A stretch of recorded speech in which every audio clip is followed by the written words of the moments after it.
Oh, what's going on YouTube is Donnie B all day. So, here's the deal, man. I have just been having and still currently having, I can see he's texting right now, a great conversation with my man Scab over at Choir Boys Cutlery. Right now, we're on Facebook private messaging each other, and he's 100% right with everything he says. We agree, and that's how I know he's 100% right because I'm right. So, here's the thing. We're talking about the gym and how useful some people are as trainers and what they call themselves trainers, but it's oh man, nothing drives me battier than a bad trainer. So this is a video of why your trainer doesn't work. So you go to the gym, and maybe it's your first time in the gym or your first time in a long time in the gym, so you get a new trainer. They hook you up with this person who most likely, especially nowadays, because it used to not be like this back in the day, they're going to give you somebody whose body you don't necessarily want to look like, right? So that's the first thing is your trainer is supposed to be the person that you want to emulate. You want to look at this person and go, man, I need to get to that level. Myself, where I made my money was as a trainer. This is what I did. I was the best at what I did. I created cardio-muscular workouts in the early 90s, and my life has been fantastic. I have got to give exercises to guys like Chuck Palumbo from the WWF and one of the greatest trainers of all time, who was a WWF legend, Bob Backlund, who's an awesome guy in real life. So here's the deal. You walk into the gym and you get this person and they rip out this big piece of cardboard paper with a bunch of exercises labeled all over it. And they put your name on it and your little date that you started. And then they say, okay, well, this is what we're going to do. And they take you through this routine. Boom, boom, boom, boom, boom, boom, boom. Down the line in a circle, usually around these perfectly placed machines where you just go in a circle. And it's, wow, that worked out wonderfully. And they're going to tell you, okay, you're going to do 10 sets of this, and okay, this is the weight you're doing, and blah, blah, and they're going to write it down.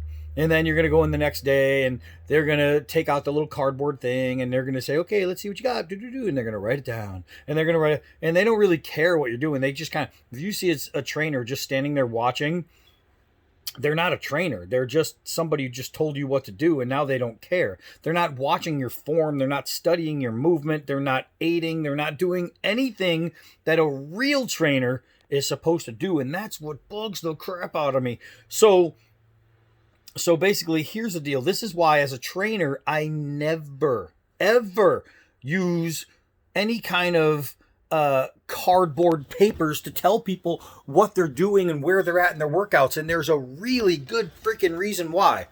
And I wish more trainers would be like this. We're gonna go outside because it's really nice. So basically, here's the deal. Let's say day one, I got 8 hours of sleep on a freaking my bed at home, and everything was great. I ate some lean proteins, and I had a salad, and I drank a lot of water, and I'm feeling good, man. I'm feeling good. I'm like, man, this is great. And I hit the gym, and they put on a little cardboard paper, you know, what I'm doing, what I'm lifting, how much I lifted, blah, blah, blah, blah, blah. Let's say I go on for a week, and I'm doing pretty good, and then all of a sudden, something in my life happens. Maybe I got 3 hours of sleep. I ate like crap. I didn't sleep at home. I'm stressed. Something is wrong. So I go to the gym and they take out the little cardboard and they bring me through the thing. And this is where people, they get a gym membership, and then all of a sudden, 3 months into their gym, they're gone. And we see it every year at New Year's. The gym memberships just skyrocket. People, oh, this is the year. I'm going to do this. And then it doesn't take much, and it's not very long before something makes the person say, all right, I'm done with this. And generally, I'm going to say 7 times out of 10, it's all the fingers I have, the other one's holding you. 7 times out of 10, the problem is poor trainers. Because if I am looking at this chart and it sees that I'm able to continue doing what I was doing, and or maybe I even gained. I went up in weight, and I'm like, man, I'm getting stronger. And then all of a sudden I have a bad day, a bad week, a bad something that reflects itself upon my physical being, right? I go to the gym, and now that, that curl weight I was doing, all of a sudden, oh, wait, now I'm lifting 5 pounds less and I'm struggling. I'm having a bad day. Oh, now I'm not being able to get on the treadmill for the same amount of time, or I can't bench press the same amount of weight or squat or anything. So all of a sudden your numbers are going down, and you don't understand. You don't understand because in your eyes and your mind, you're being taught that, oh, you're going to come in here and you're going to do this and you're going to get better. And they're going to bring you around that little circle. And so what's going to happen is it puts you into a state of depression. That's a physical depression, right? It's not just all in the brain where you're going to be like, I'm so depressed. Wah, I lost my boyfriend. No, this is going to be a different kind of depression. Your body's going to sink. You're going to think, what's wrong with you? I was just doing this. I was doing all this. It says right here in the chart. I just read it. It says right here in the chart, this is what I did.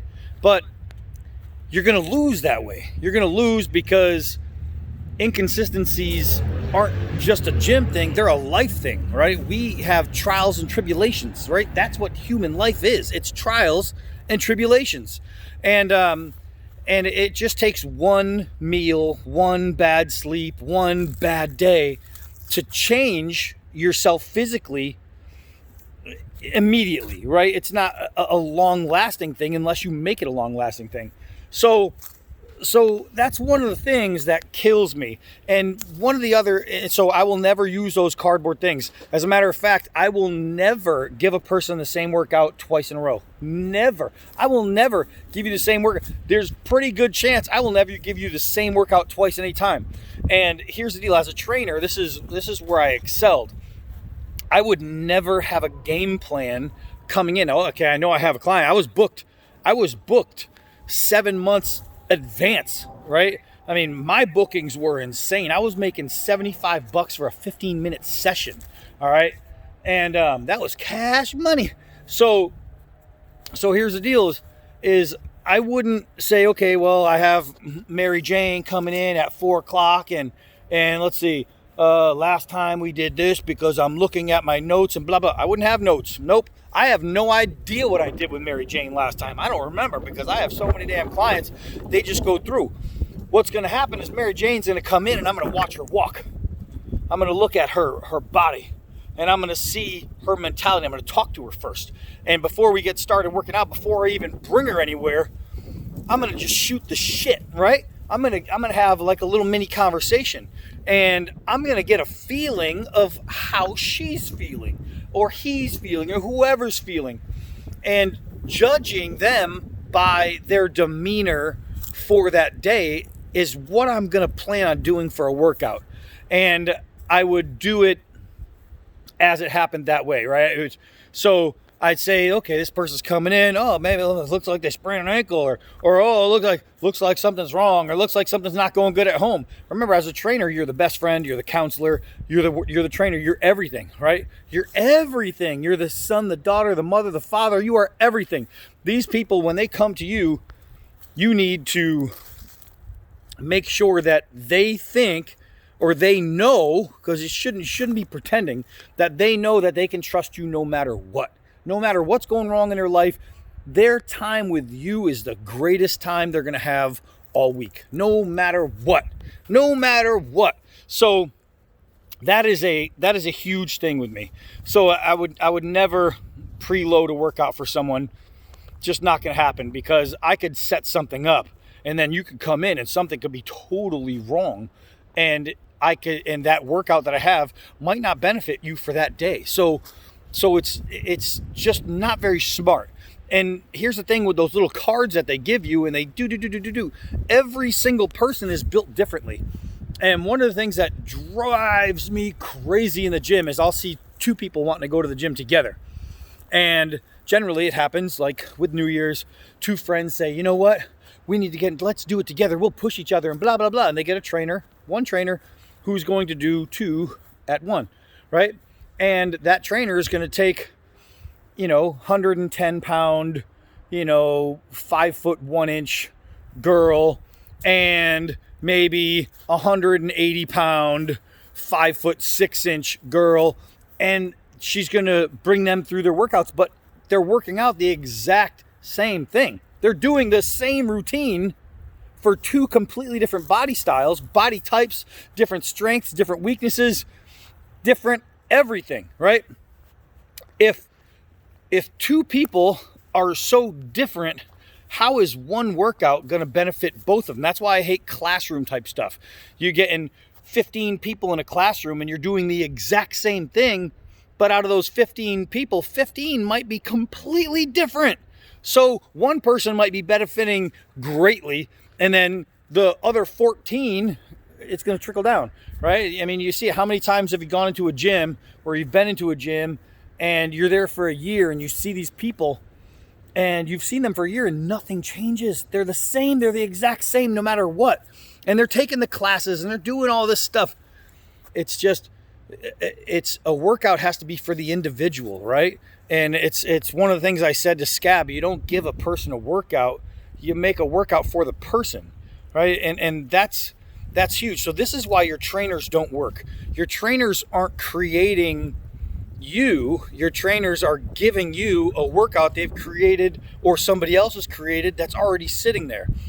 So my advice to you, if you are looking to get into the gym and you're looking to get in shape and you want somebody to push you, because it is easier to have somebody there rather than working out on your own. You have somebody to just help you with that drive, that mental push, right?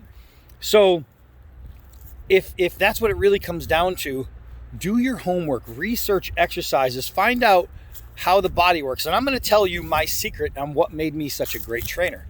I didn't like the standard trainers. That's what I saw. You know what I mean? When I entered the gym, that's how I saw. I got my first job as a trainer when I was 19 years old. 18 or 19, one of the two. It was very, very early. And I am the guy that made cardio-muscular workouts. All those like tapes that you see today and like all the gyms where you're mixing cardio with weights and things like that. That was all me. That was cardio. This was way back. And you know, I tell people that all the time. Yeah, I created cardio-muscular. And they go, oh, that's bullshit. Cardio-muscular's been around forever. Yeah, it's been around since about 1991 when I created it. So, you know, you think about it this way: is one day some guy walked into the gym and he saw another guy bench pressing. And that guy said, hey, you're doing the bench press. Yeah, I invented that. And the guy's going to say, bullshit, the bench press has been around forever. No, the bench press has been around 14 years. I know because I invented it. So there's always somebody that created something. No matter how much you've been doing it, it was created by somebody else already. So I think it's funny when I talk about that and people say, no, wait, that kind of stuff's been around forever. Yeah, I can tell you exactly when it's been around. So this is how I got prevalent. And I got known. I was known as Mohawk Don. I always had a mohawk. And or the Mohawk trainer, the Mohawk guy. So basically what I would do is I would stand in front of a mirror and I would move and I would watch how the muscle in my body shifted and maneuvered and manipulated itself with every movement that I made. And if I moved a certain direction and I watched a muscle move, I thought to myself, well, how can I incorporate that with resistance into an exercise? And that's how I created so much of my exercises. And that's what made me big is I was doing things and teaching things that no one else had done, no one else had seen. And it's because I was creating it in a mirror. Literally, I was creating exercises in a mirror. That's a veteran funeral right there at the veteran cemetery. So got to pay respects. So that's exactly how I made my way. Is I got the job. I was a fitness instructor, and they gave me the little blue cardboard thing and told me how to bring people around. And lucky for me, it was a small gym. It was very homey. Like everybody knew everybody. This and that. The problem is, you would have to wait like 100 years. Like, okay, I'm going to go from this one to this one to this one. Oh, somebody's on this one, somebody's on this one, somebody's on this one. And it would suck because you waited forever. So I started finding ways to create exercises where I could get the most out of one exercise at one point, so I wouldn't have to keep traveling all over different things and doing these different exercises. At one time at Gold's Gym, when I was working there, we had a flood in the downstairs portion. Upstairs was mostly cardio, downstairs was mostly weights. And we had a flood that pretty much shut down most of the gym. And then half of the electric went off, and we had areas, okay, now you can't go in here, you can't go in here. So basically we were left with kind of like just the area with the treadmills and Nautilus and all that crap. And so I had a client coming in, and rather than calling this person saying, listen, you might as well not come because this is what's going on, I thought, all right, well, what can I do for this person that's going to be incredible and still give them, you know what I mean, a workout with limited stuff. And my thing is, as a trainer, you shouldn't be a trainer to train people to need you. You should be the trainer that trains people to not need a trainer, right? And that's my belief. I don't care if, oh, that's my money, you know, I could sign you up for 2 years, but that's not my goal. My goal is to make you work out independent, right? So I came up with this routine on a treadmill, and this was back in the day. So this is, you could watch YouTube videos now, these people doing crazy stuff on the treadmills. People didn't do that back in the day. If you were in the gym remember, we had iron gyms where you go to work out. Then we had things like, it's called Gloria Stevens, where people went to do floor exercise, like room exercises, right? And that's how the gyms worked back in the day. There was none of this stuff that you'd see today with CrossFit wasn't invented yet, right? None of this stiff stuff was there. You could either do a Gloria Stevens type workout, or you can hit the gym and hit the weights. There was no in between. So it was kind of like our job to make an in between when the 90s hit, and that's exactly what happened with the gyms. And I was given an award for, I actually have a nice little plaque for changing the way workouts were done, and it's a great honor. So basically what I did is I got her up on the treadmill, and I just started all this crazy stuff, man. I mean, I did a routine, and it worked so well, I was like, all right, this is something that could be reused because it's cardio. But what I did is, just by changing body angle, we turned it into muscle. That's, I'm a trainer.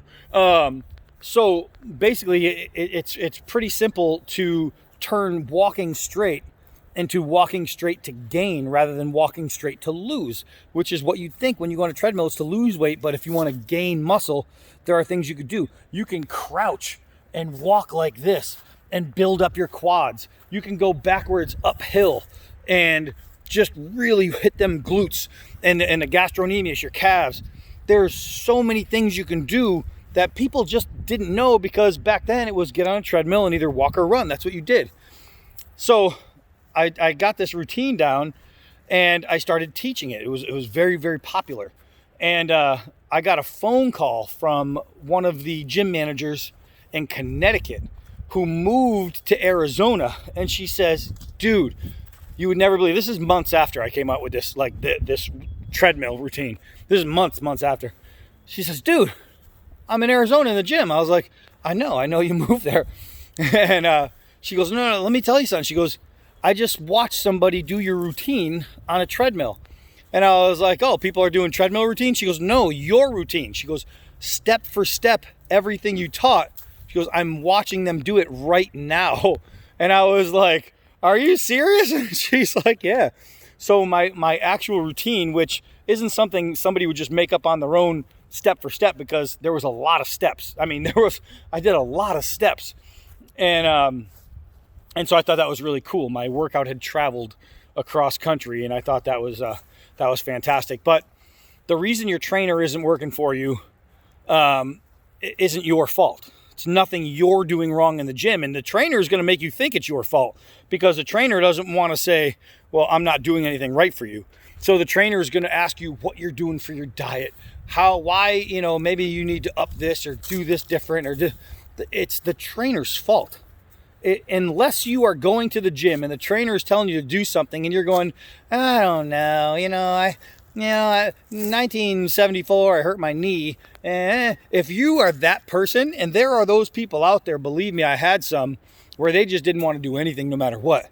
If you're that person, then there's no help for you.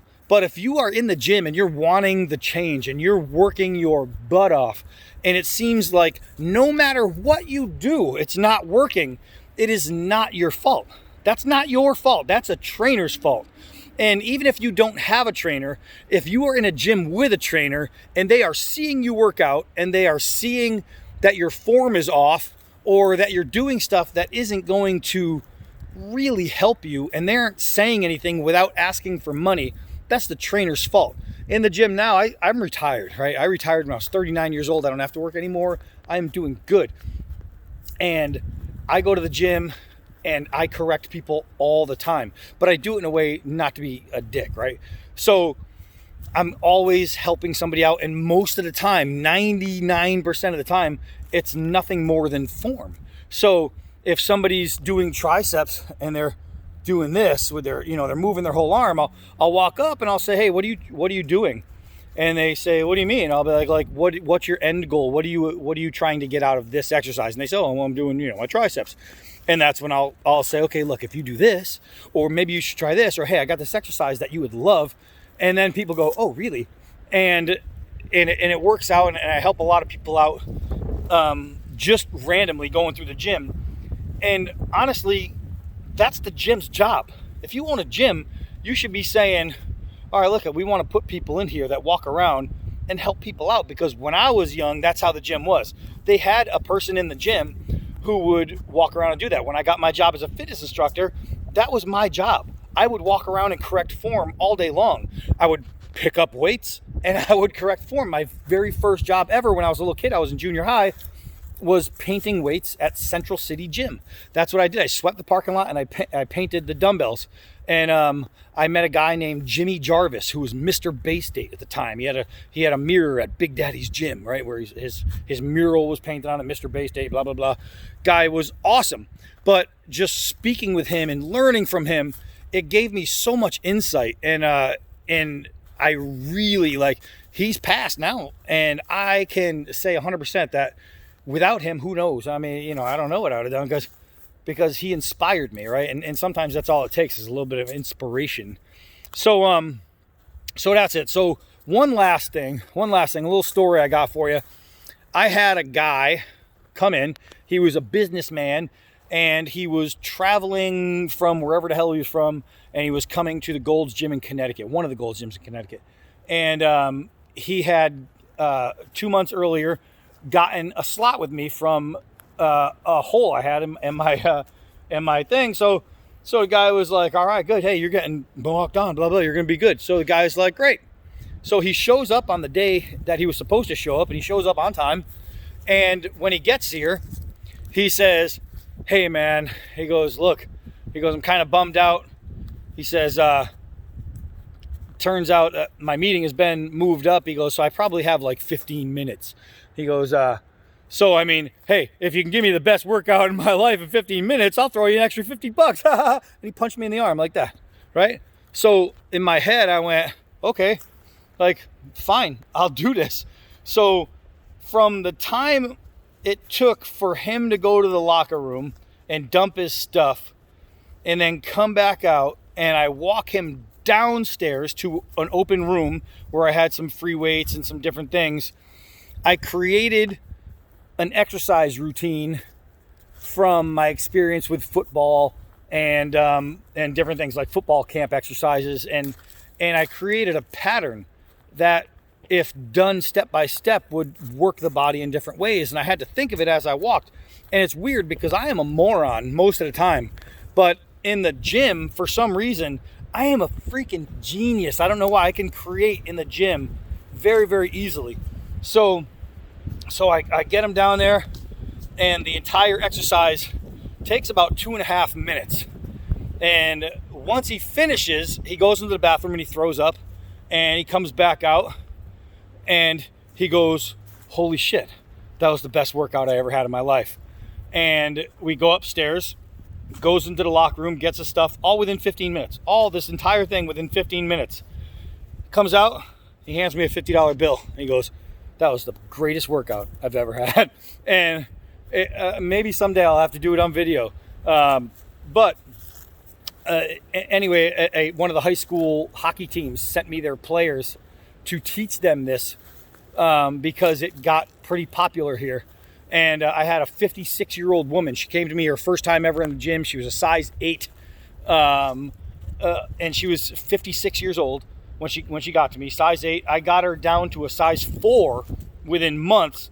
And I would use her as, like, if I needed to show somebody how a workout went, I would use her because she was a beast. I mean, just an animal.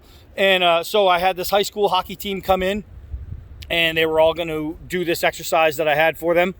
And I used her name was Cheryl, and I used Cheryl as my, example, and I had her run through it, and she just blasted, bah, bah, bah, bah, bah, bah, bah, bah. And then I asked and made sure everybody got it, and they're like, "Oh, what did you do for this?" So Cheryl ran through it one more time. She goes, "I'll do it one more time," which a lot of people wouldn't want to do this twice. She did it. She killed it. So here they are, these teenagers, these young bucks in the prime of their lives, feeling good, hockey players, athletes for the school. They get going, they start doing it. They are winded. I had 3 kids in the bathroom throwing up, just gassed out. And I had Cheryl, 56 years old, just shaking her head like, you can't keep up with me. So anyway, I had to do this because I'm in the middle of this conversation with Scab, and who's probably wondering why I'm not writing back right now. Sorry, Scab. But it was just talking to Scab. It was driving me crazy because Scab was a power lifter and a badass. Scab was awesome, man. And talking with Scab, we have like this connection because we have so much in common that we would have never guessed prior to this. Prior to YouTube, I love Scab, man. Scab is my man. And so having that commonality with him was really nice because I liked having the conversation that drives me crazy. And I figured I would spill it over to you guys, and that's exactly what we did. So this is a long one, and maybe a little too long for some. You probably already cut off, but for those who didn't, well, I am Donnie B all day, and it's not your fault. Until next video.